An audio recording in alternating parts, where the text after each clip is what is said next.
basketball has changed. It's always been a great game, but now it has a new spirit. He dunks like Dr. J. He might be the new Iceman. The modern day Wilt Chamberlain. He looked like Magic Johnson. The future has arrived. You are watching what greatness is all about.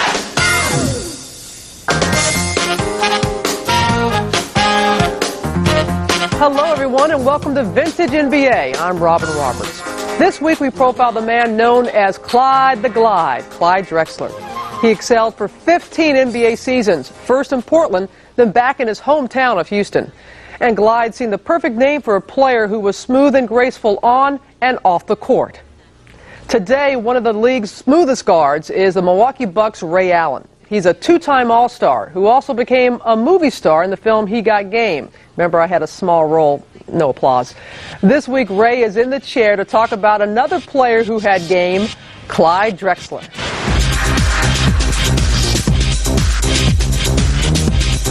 I remember being in the 8th, 9th, 10th grade watching CLYDE DREXLER play, sitting on my couch, and really starting to have an attraction for the game of basketball. Even though I was outside playing it, maybe 20 minutes earlier, I would come in, watch the game for a little bit, and go back out and play again. I could never sit in front of the TV and watch it.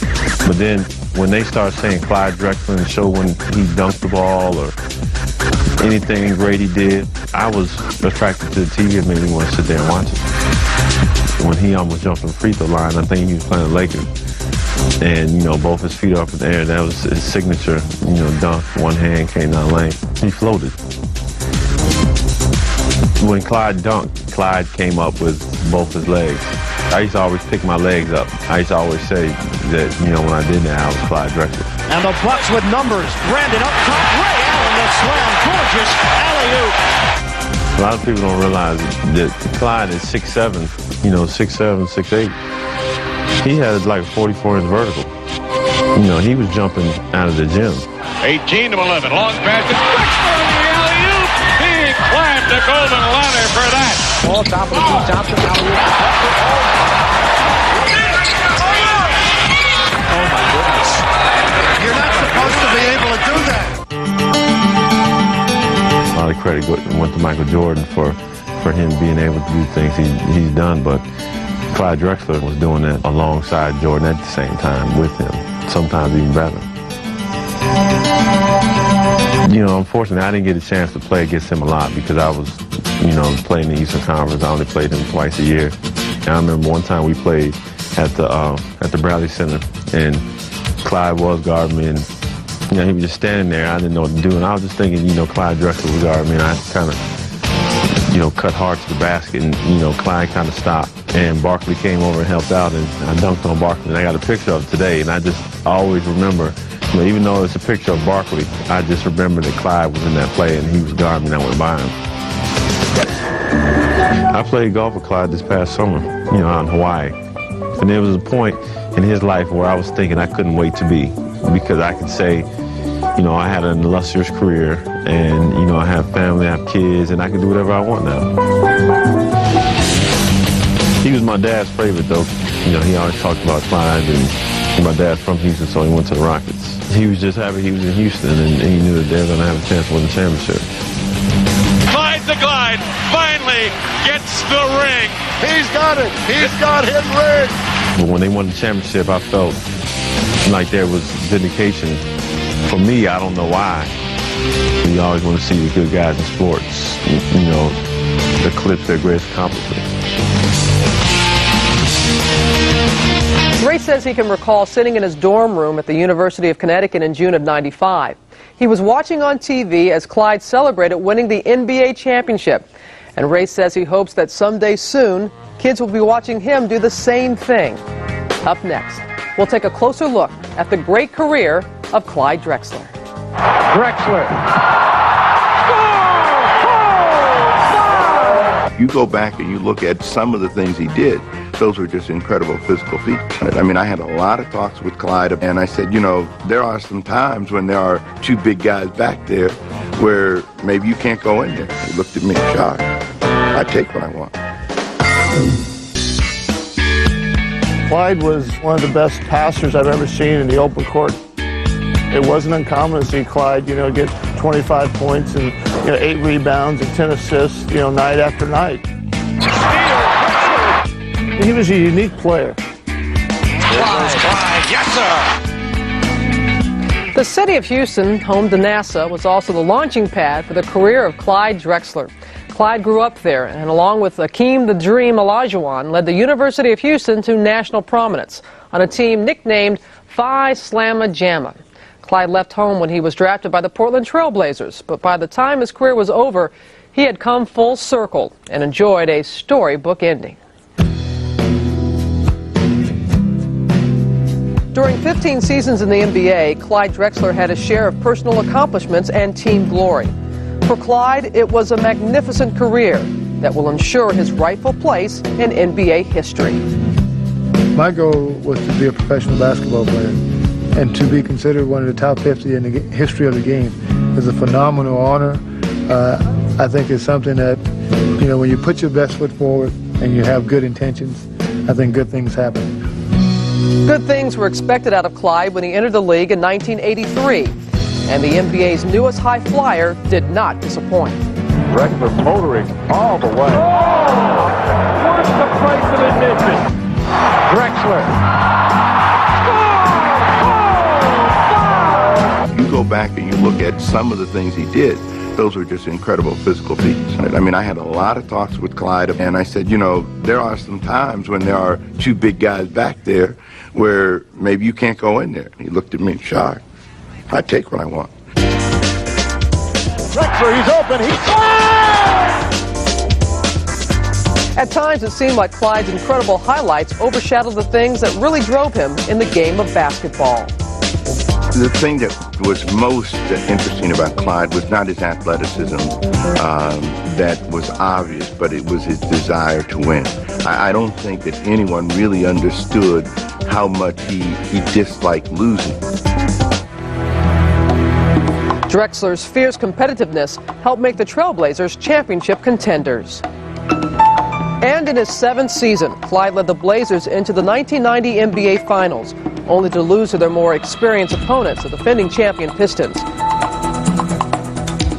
There would be more frustration for Portland the following year as they fell short once again, this time to Magic Johnson's Lakers in the Western Conference Finals. The Lakers win 4 games to 2, ending Portland's bid for a dream season here tonight.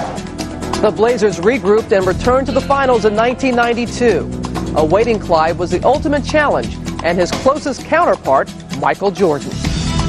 Michael plays the same position that I play, and for years we battled. And for me, competition is what I thrive on. In this marquee matchup between the league's 2 premier guards, CLYDE made a bold statement, but it was Michael who had the final word. 3 again! No! Michael's good again! Oh my goodness! When you think about being the best team in the world and you're that close to it, it's tough, and those are opportunities that you may never get again. Portland's title hopes faded as a team built around Drexler was dismantled. CLYDE now faced the reality that he might finish his career without a championship ring. But he received another chance in 1995 when the Blazers traded him to the Rockets. And going back to Houston, the place where I grew up, where I went to college and all my family's there, that was like going home. When the trade actually went through, it was hard to believe, because in the back of my mind, I knew that something special was going to occur. And from the moment he stepped on the court as a Rocket, Drexler's mission was clear. Here's Drexler on the run. Oh! Ellie sees Drexler underneath. Oh, he passes to Tucky Brown for the slam. Yeah, look at the prize. There it is. There it is. There it is. Drexler wins it. There it is. Drexler wins it. Heading into the playoffs, CLYDE returned to give the defending champs a much-needed boost. He was playing terrific ball for us. He had a terrific playoff series. Utah, he had a terrific series. David Benoit's on him now. Drexler goes right around. Benoit slams it home. And with each playoff games, each series, he would get better and better. Drexler's will to win helped the Rockets avoid elimination an incredible 5 times on their way to the NBA Finals. We had been through so much, and you always need something else to push you. And he stepped up big time right when we needed it.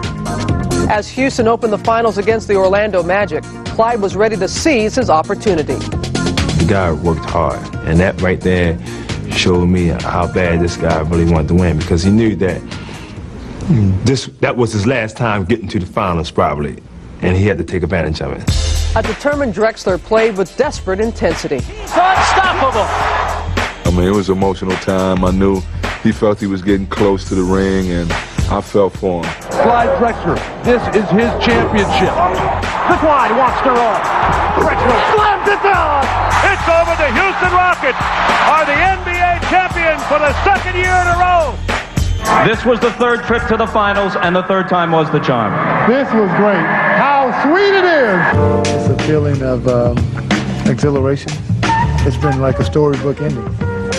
Actually, I was so excited I didn't really know how to react. Hold on, can't get a share. Hey! That's his first. That's his first. Yes, sir. His first. I had to come get him. Time and patience have rewarded Drexler and put him on the mantle that he belongs on in terms of being a great ambassador for the sport, a great talent, and a champion. Drexler finished his career with 10 All-Star appearances, plus an Olympic gold medal with the '92 Dream Team and an NBA championship ring. After retiring, Clyde returned to his alma mater. He spent 2 seasons as coach of the University of Houston before resigning last year to spend more time with his family. All in all, it was a happy homecoming for Clyde. And we'll look at some others who returned home right after we head back to 1990, the year Clyde was leading the Blazers to the finals.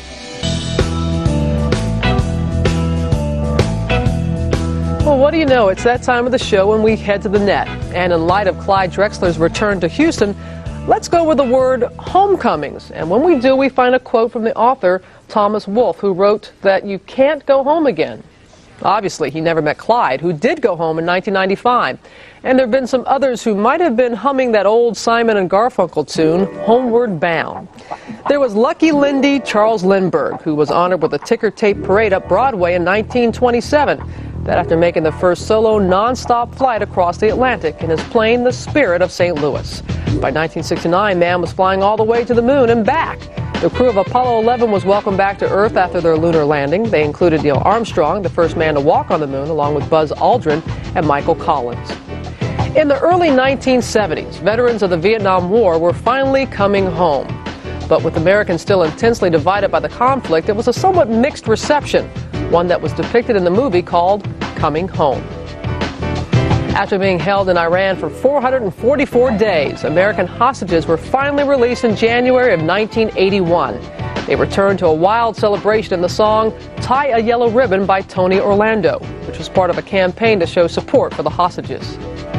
No yellow ribbons for Patrick Ewing, but he did get a nice reception when he came back to New York in February. Patrick returned to Madison Square Garden for the first time since being traded to Seattle and received a standing ovation from Knicks fans.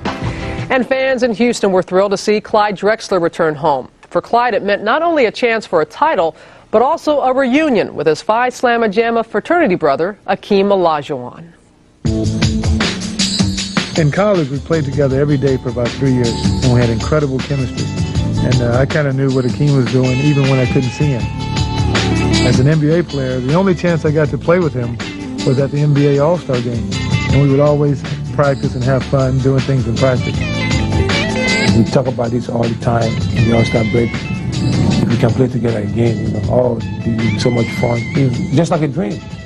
So for me to realize that that's even possible, I couldn't believe it. Well, Akeem and I, the minute we got back on the court together, it was as if we had never left from college, which was like almost 12 years later. And that chemistry continued. The Rockets had won the title in '94, but decided they couldn't win it again without making a change. So they acquired Drexler from Portland in exchange for my main man, Otis Thorpe. And Clyde helped them return to the finals. When we come back, we'll relive Game 3 of the '95 finals. Clyde and the Rockets against Shaquille O'Neal and the Orlando Magic.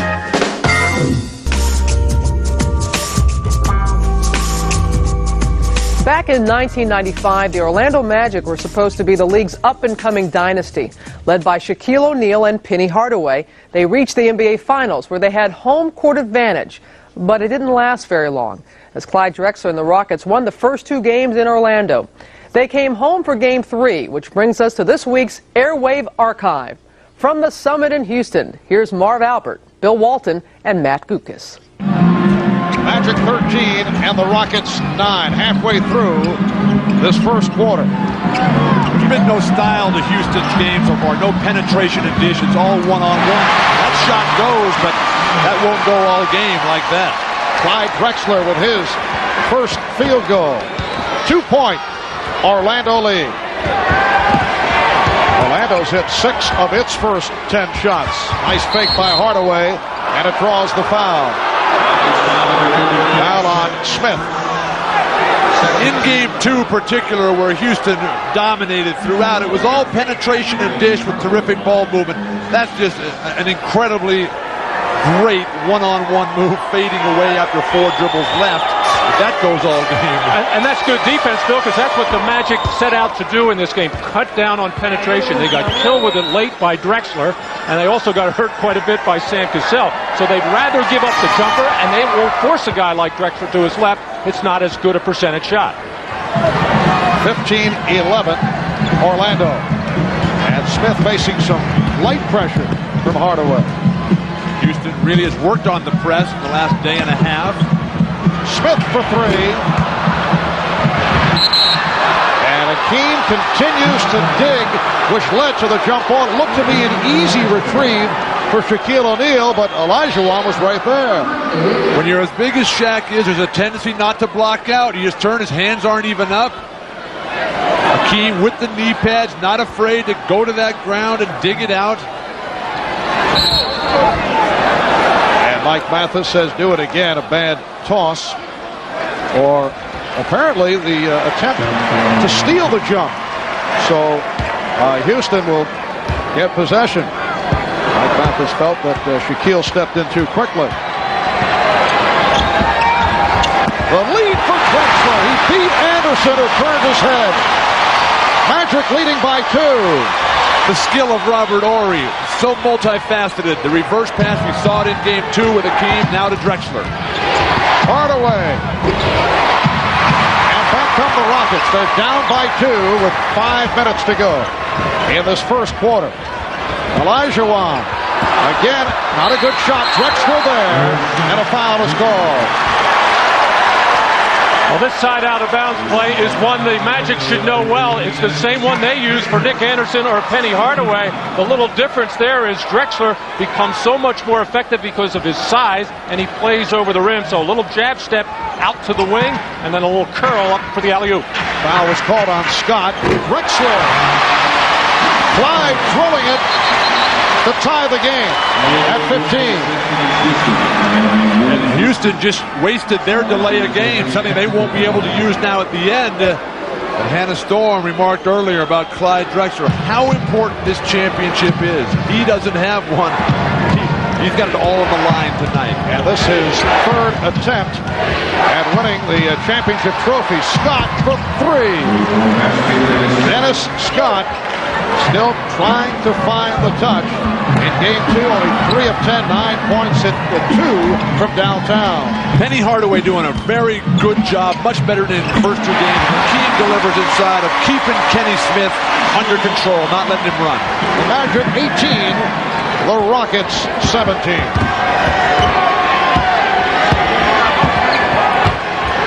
Shaquille O'Neal not able to get into it until now. That's his first field goal. And the reason that one will look so easy, no double team, and he just overpowers Akeem inside. 3-point lead for the Magic. Smith able to elude Hardaway. A rare 2-pointer in this series for Kenny Smith. The Magic have gone to a set that the Rockets like to use where they overload one side, and it makes the rotations on the weak side so much more difficult. Here it is again. Kenny Smith had not scored since his 7th 3-pointer at the end of the opening game. Grant with the save. Scott. Kept alive by Anderson. O'Neal from Hardaway. And both clubs wondering why no call. Smith for three. Drexler on the rebound. Drexler with the drive. And now rebounded by Anderson. 3 minutes to go in this first quarter. Hardaway around the back. Hardaway going the distance. What a move by Anthony Hardaway. Well, that's the magical moves of Anthony Hardaway in the open floor, bearing down you. He can do that just about any time he wants when he gets open space. Olajuwon. And Horace Grant wondering why no foul. Looking to draw the offensive call. Getting to the part of the series, though, Marv, every playoffs referee at one point will just put the whistle away. That was a traveling violation. Scott, yes. And Scott with his second field goal. So the Magic leading 24-21, 2:20 left in this first quarter. Marv Albert, Matt Dukas, and Bill Walton from the Summit in Houston. Game 3 of this best-of-7 NBA Finals Series. Olajuwon with very little room to operate. Both teams showing a lot of poise in their half-court offense, taking what is there. When they're getting double-teamed, they're making the good passes, getting good open shots. When the double team is not there, they're making their one-on-one move. O'Neal. So Shaquille with his second field goal. He has 4. Hakeem is 4 of 9. He has 8 points. The Magic 26. The Rockets 23. Drexler facing the double team. Finding Ellie. Mario Ellie from downtown. It's been Clyde Drexler's offensive show. He's been scoring, passing, running the offense, dictating the flow. The game is tied at 26.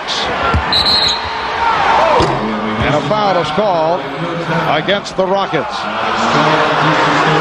That is the second on Olajuwon. And referee Mike Mathis saying that Olajuwon used his knee and leg to try to root Shaquille out of there. And it is. That right leg is up underneath the thigh of Hakeem Olajuwon. That's the new interpretation of the rules. A year earlier, the Rockets had beaten the Knicks in 7 games in a tough defensive battle. They averaged 86 points in that series, but things were very different against Orlando. It was a shootout, as Houston averaged 114 points in the finals.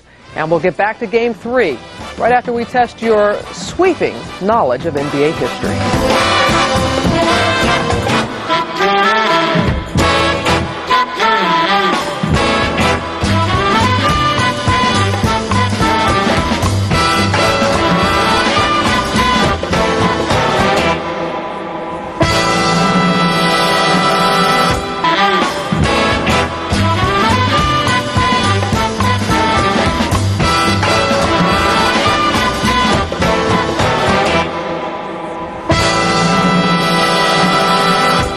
In the '95 finals, Clyde Drexler was the sentimental favorite of many fans. He'd been one of the league's class acts for 12 years, and he'd score more playoff points than any other active player. Yet he was still missing a championship ring. The Rockets were halfway there, but they're trailing in Game 3 as we pick up the action late in the first half. 2:56 remaining in this first half. And the Magic leading the Rockets 51-46. Orlando has seen the lead cut into. Both Shaquille O'Neal and Hakeem Olajuwon now have 2 fouls apiece. A look at the matchup. Shaquille 3 of 5 for the field. And Hakeem 6 of 13. I think Shaq is standing to get a little bit more aggressive out there. Use his ability to move. Drexler. Oh, what an adjustment by Clyde Drexler. The body control, the ability to change his mind at this level, that's what it's all about. Making the correct decision.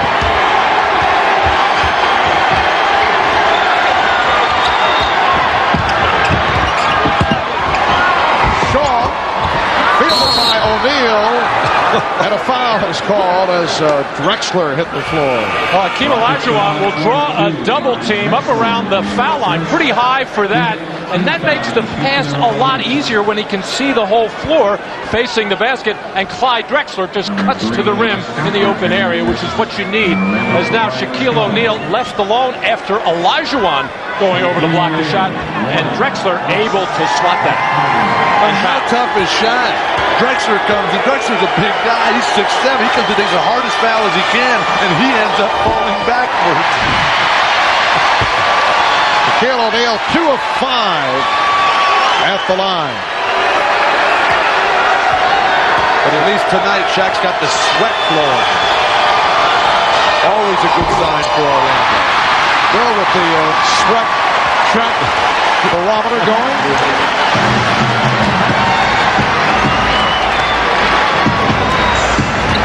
Magic 51, Rockets 48. Smith got to tie it with a shot from downtown. Nick Anderson continues to struggle, although he's done the job off the boards. Nick with 7 rebounds in this first half. Here's the double. Shot clock at 10. O'Neal. Rebounded by Orr. Smith. The Drexler. And the terrific quick outlet by Horry got that going. And the mistake defensively by Nick Anderson coming up, going the wrong way, and that enabled Kenny Smith to force the action and hit the trailer. 8-0 run by the Rockets. 11 remaining on the shot clock and a minute 29 to go in this first half. Mark, you're so right. The little things that Robert Horry does, Matt alluded to it in the open. He's everywhere. He's tipping loose ball. He's rebounding. He's finishing. An incredible performance in this series for Robert Horry. Would you say there are Scottie Pippen-like qualities in his game?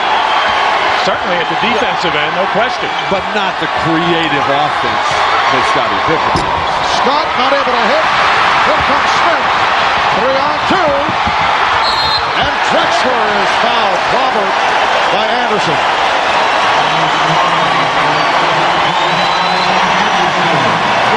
Robert Horry, a terrific rebounder to snatch and quickly, right away, almost before he lands, just allows Smith to finish. And when the defense collapses, Drexler is able to complete the play. Robert Horry, time and time again, the little things. And then on this next fast break opportunity, Kenny Smith and Clyde Drexler in the one-on-one, maybe one too many passes. Had Kenny Smith kept it, he would have got the open layup. Now Clyde has to go to the line to try to get him there, but you want to reward a guy like Clyde Drexler who runs the floor so well. So when a guy gets out and sprints, you want to give it to him. Isn't that part of the frustration, though, of Kenny Smith for the Houston Rockets as Hakeem takes a rest to prevent the third foul pickup? Rockets and Magic tied at 51. 9 unanswered points by Houston over the last 3.5 minutes. Coming up on a minute, there was a deflection by Smith. Crowd wanted a violation. Here's Hardaway. Horry by Horry. Horry, at the other end. The Rockets do such a terrific job of looking for and waiting for the trailer in fast break situations. I'd start just taking fouls on Shaq right now. You got the crowd in it, let him miss some. And a foul against the Rockets. Orlando, Bill, has missed its last 11 shots. But here's an opportunity. Shaq is not getting his free throws, but the fast break opportunity for the Rockets. Everybody running the spacing, and Horry the finger roll to complete. And now the crowd is sensing a surge here, really pushing, driving their team. This is a Houston team that over the regular season was only 25-16 here at home. 13 teams had better home records during the course of the regular season, and they've had this improbable run, as you see Shaquille sitting down in this final minute of the first half. With all the victories on the road, winning 9 of 12 on the road during the playoffs, and only 4 here at home, and having a tough time with Orlando in this first half as they're trying to go up 3-0 on the series. as Houston closes up, have running through Drexler. He's been the man throughout offensively. Get it to him early, get moving. Game is now tied at 53. The Rockets able to come from behind after trailing by as many as 9. Drexler, shot clock rolling down. Drexler on the follow. Horry right there again. And the foul called out of the Magic. Clyde Drexler was determined not to let this chance for a title slip away. He'd been to the Final Four twice with the University of Houston, only to come up short. And he'd made 2 losing trips to the NBA Finals with the Trailblazers. During his years in Portland, Clyde had his own style of leadership, as his coach back then, Rick Adelman, remembers. I think Clyde always led by the way he played. He wasn't so much outspoken or vocal, but he was the type of guy that when he went on the floor and he could take control of the game and the other guys followed. Drexler's pumped up now. It's a classic example of a team that never stopped believing in themselves. The Rockets are tough. I'll tell you, they don't die. A lot of those games along the way, we barely won. I mean, we came back from 20-point deficits, 12-point deficits in the last 3 minutes. And when you look back on all of it, you kind of figure like it was meant to be. It had to be destiny. Houston was not only a team of destiny, they were the ultimate road warriors. The Rockets set a playoff record in '95 by winning 9 road games, including 7 in a row. Their success in Orlando gave them a commanding lead in the finals, and now they're looking to tighten their grip on the series, leading by 2 late in the 4th quarter. Rockets too tentative. There's an eternity of time left. O'Neal. No double team. To the jump hook. And taken by Drexler. Again on the open floor. Going and scoring. Oh, Clyde Drexler at both ends of the floor, getting the loose balls, getting the rebounds, taking the ball out of the backcourt and finishing with fury. There's been a delay of game called, which will result in a technical foul because they had one earlier. You mentioned that could hurt because obviously you like to hold the delay of games for late in games to get a look at the offensive alignment. Here's a look at it after Drexler was able to put it down. The ball batted away, so that is the second and a technical foul. He was just keeping the ball from hitting him in the face. That's a tough call. Dennis Scott converting on the tee. Rockets by 3 with a minute and 46 left in the 4th quarter. Clyde Drexler trying to explain to the officials that he did not mean to slap the ball away. As Bill pointed out, that thing was just coming through the net, about to hit him in the face, and he just inadvertently brushed it away. Anderson for O'Neal. Off the fake. Rebounded by Horry. Again, Shaquille did not hit. Those last 2 jump hooks a little bit too far out. Shaq has to be more aggressive. He has to look for the 3-point play, taking the ball to the rim and look for contact. But what Houston is doing, as they call a timeout, they're not double teaming. They don't want to get beat by the 3-point shot. Oh, time and time again in games 2 and 3, Sam Cassell in the middle of things, knocking that ball loose for Clyde's 13th rebound of this ballgame, and he has been doing this in the second half regularly, breaking out of the backcourt and attacking the rim.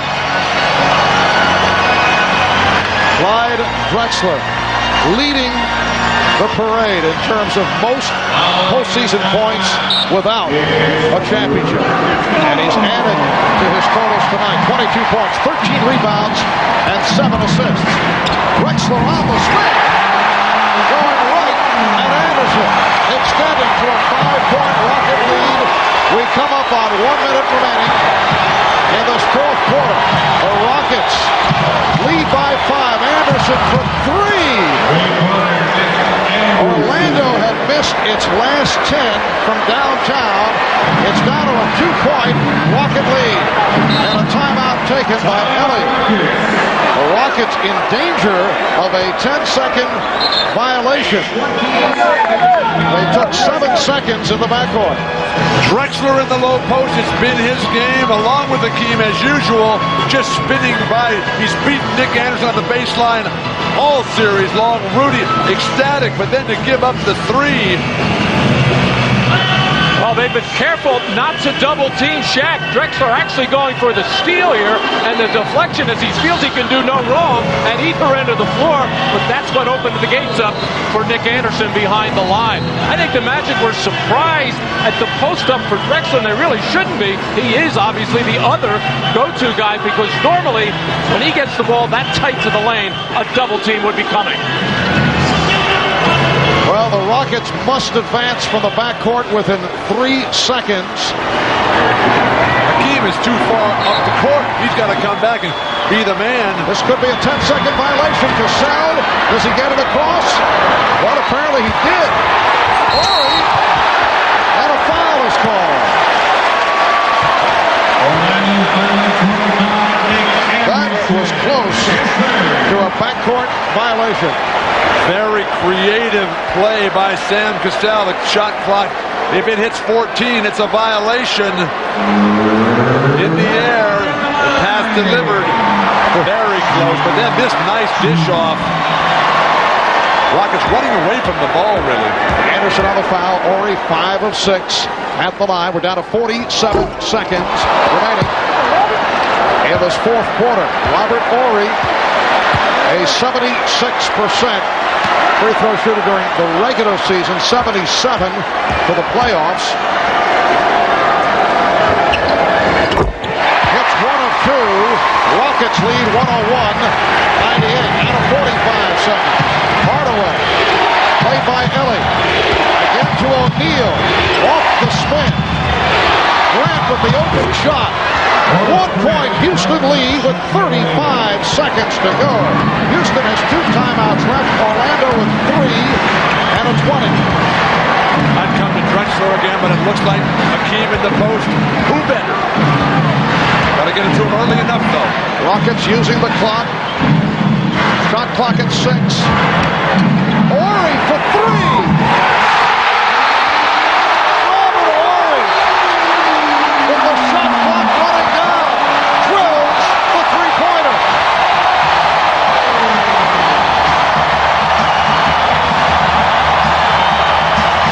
Sam Cassell gave the ball to Olajuwon very late in the shot clock, but Robert Ori, the man up in the slot there, loads one up for his second three in this fourth quarter, and this Rocket team has been saying for the last 5 or 6 days, and maybe longer, they are a team of destiny, and that was a difficult shot, and when they're falling for you, you are in great shape. Robert Ori with 11 of his 20 points here in the fourth quarter. 14 and 1/10 seconds remaining. Rockets with a 4-point lead. Houston Rockets should just foul and make this a foul shooting contest. You don't want to get beat or caught by a 3 here. Both teams are over the limit. So you'd give up the 2 points. I'd give up the 2 and get it right back on the offensive end as opposed to the 3. There's the 3-point attempt coming up short from Hardaway. And last touch by Scott. 6 and 8/10 seconds to go. And the foul is given. So the Rockets to the line with both teams over the limit, and they are celebrating here at the Summit. The Rockets seeking to go up 3-0. No team in NBA history has ever come back from a 3-0 deficit to win a playoff series. In fact, only 4 teams have been able to wipe out 3-1 deficits. CLYDE DREXLER is now 5 of 9 at the line.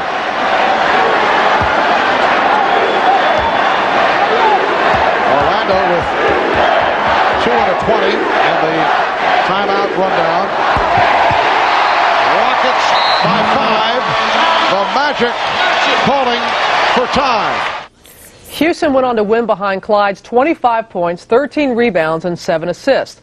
And they swept the Magic in Game 4, completing their amazing playoff run. Now get this, the Rockets beat Utah, Phoenix, San Antonio, and Orlando, the teams with the 4 best regular season records. Their trade for Drexler was paying major dividends, but Clyde's not the only superstar who's changed uniforms. More about that when we come back.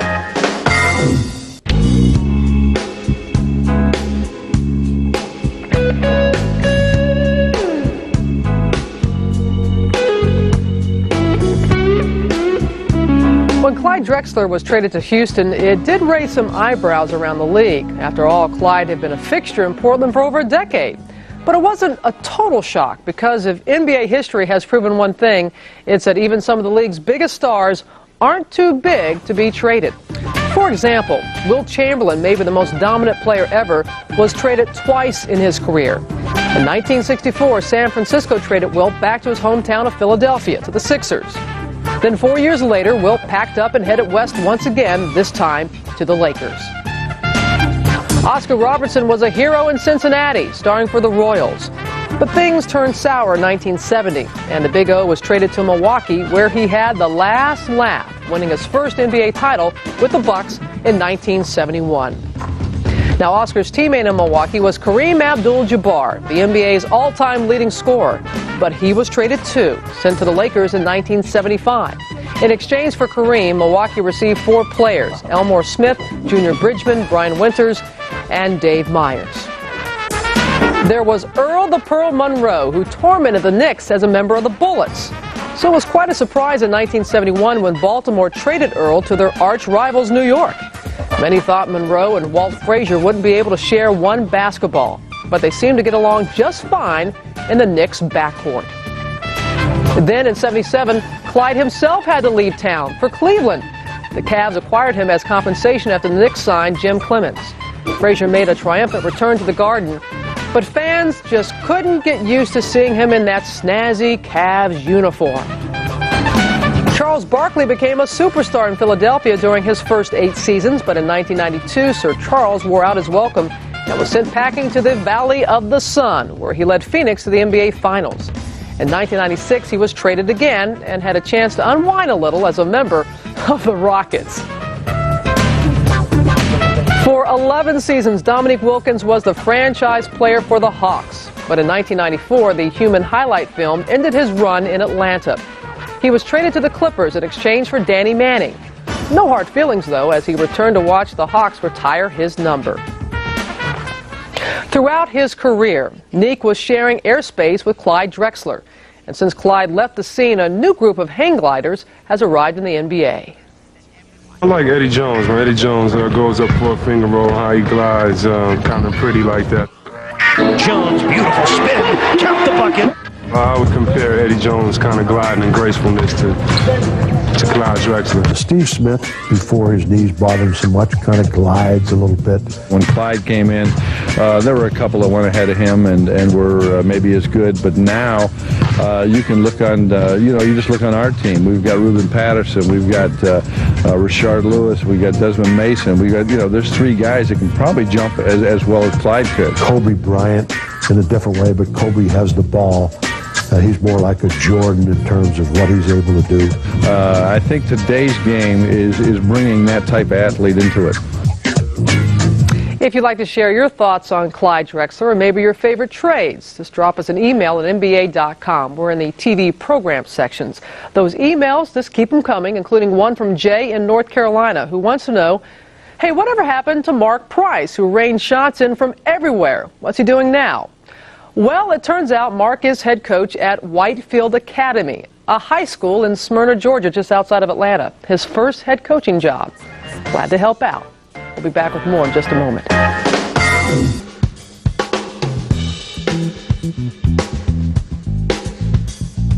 Clyde Drexler is one of those rare players who had his jersey retired by 2 different teams.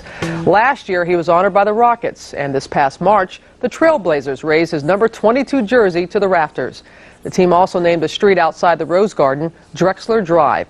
And eventually, there's little doubt that Clyde will be gliding into the Basketball Hall of Fame. Well deserved. That's it for this edition of Vintage NBA. Thanks for joining us, everyone. I'm Robin Roberts, and we'll look for you again next time. Take care. I think the highest honor that you can pay a basketball player or any athlete is to go into the Hall of Fame of their particular sport. And second to that is to have your jersey hang in the rafters of the building that you call home. Today, this is a very unique event that his jersey is being retired. It's well deserved. I'm so happy to be part of his career. It's been a blessing and also a joy for me. So, Clyde, congratulations. Thank you for all of the support. Thank you for your love. I am honored to be here. This